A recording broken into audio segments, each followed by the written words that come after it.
mag-video call ka, tapos nasa Pinas ka na, i-open ko yung cellphone mo, tapos pag nasa Pinas ka na, pwede mo pa rin i-continue about God.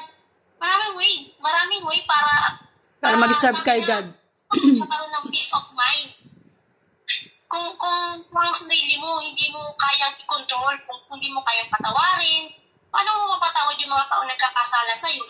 Paano ka gagaling? Kung ang sarili mo hindi mo inaalagaan, puro ka isip. Do you get it? Yes, I get it. Sige na. Yes. Okay rin na. Ipipray mo ako. Ipipray din kita. Ano? Ano na? Sige, hindi mo talaga naintindihan. Mag-pray ka na. I-pray mo ako, ipipray kita. Ready ka ba? Naka-ready ka ba? Alam mo, ang pag-pray, hindi naman yan naka-ready. Hindi kailangan i-ready. Sige. Dear God, salamat sa na ito. Salamat sa binigay mong buhay na para magamit namin sa mga taong mga nangangailangan din ng mga uhaw ng salita ng Diyos.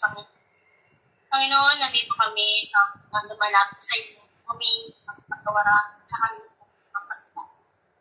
Panginoon, tulungan niyo kami kung paano namin ma-share ang word of God. Gamitin mo kami Panginoon na instrumento para sa mga taong naliligaw ng landas. Mga taong hindi nila alam kung saan sila lalakad, Panginoon.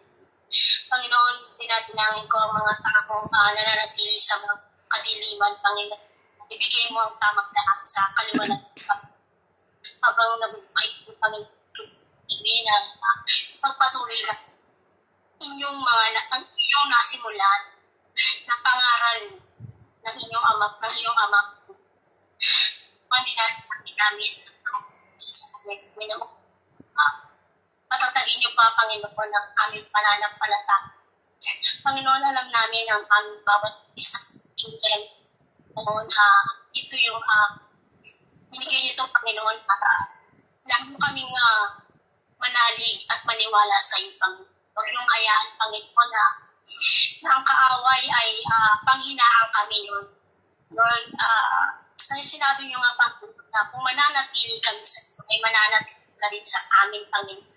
Panginoon, pinangkumakan namin ang iyong pangako ng eternal life na sa kabilang buhay ay nakakasama ka namin, Panginoon. Panginoon, habang nandito kami sa lupa, tulungan niyo kami, Panginoon, na ipagpatuloy namin na palapinapin ang iyong salita.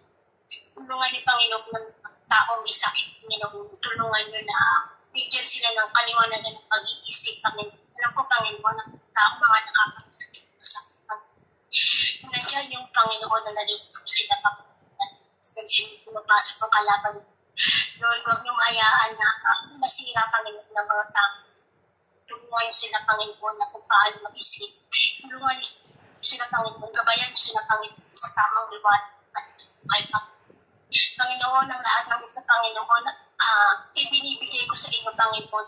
Kaliwang kamay, kanan na kamay, dalawang palad, Panginoon. Sa inyo po, Panginoon, kinusurrender ang lahat, ang aming mga problema, ang aming mga Panginoon, itinataas ka po namin, Panginoon, at pinupunin siya sa pangalan ni Jesus. Amen. Sumagdasal? Hindi na. Tama na yung dasal mo. Sige. Baka maubos na yung load mo. Basta chat ka na lang sa akin. Sige. Basta yung sinabi ko sa'yo. Oo, tatandaan.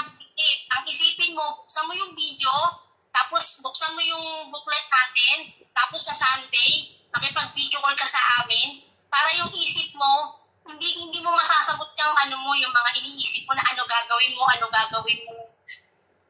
Idasal mo yan, sabi mo, God, ano bang dapat kong gawin?